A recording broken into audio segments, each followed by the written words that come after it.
জনপ্রতি মাত্র 100 টাকা দিয়ে ঢাকার পাশে এমন একটা জায়গায় অ্যাডভেঞ্চার নেওয়া সম্ভব যেখানে নেচার, গ্রিনারি আর মাইন্ড রিফ্রেশমেন্ট সব একসাথে। Guess what? সো ইয়েস, আমরা গিয়েছিলাম দিয়াবাড়িতে, আর এটার এক্সাক্ট লোকেশন হচ্ছে Uttara 15 sector, Uttara central metro রেলের একদমই পাশে। শুরুতে আমি চলে যাই উত্তরায়, সেখান থেকে চাচাতো ভাই সহ একটা রিক্সা নিয়ে সোজা কাঙ্ক্ষিত স্পটের দিয়াবাড়ির উদ্দেশ্যে রওনা দিলাম। সেখানে গিয়ে শুরুতে আমাদের টিকিট সংগ্রহ করতে হয়, যেখানে টিকিটের মূল্য জনপ্রতি মাত্র 100 টাকা করে। আধা ঘন্টার জন্য হচ্ছে 200 টাকা, দুইজন করা যাবে। টিকিট সংগ্রহ করে আমাদের আবার সিরিয়াল ধরতে হয়। এখানে আবার সিরিয়ালও ধরতে হয়।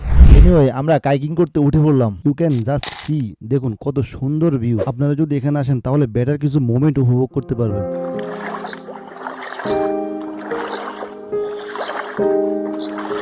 হ্যাঁ মিরাজ, কেমন লাগে? আমার কাছে এই জায়গাটা খুব ভালো লাগে, বা অবসর সময় বিকালবেলা টাইম পাস করার জন্য এই জায়গাটা একটা বেস্ট প্লেস হতে পারে। সরকারি ছুটির দিনগুলোতে মানুষ একটু বেশি থাকে, কায়াকিং করতে আসলেই মজা লাগে।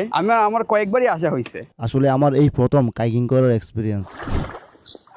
এখান থেকে মেট্রো রেল চলার খুব সুন্দর দৃশ্য উপভোগ করা যায়।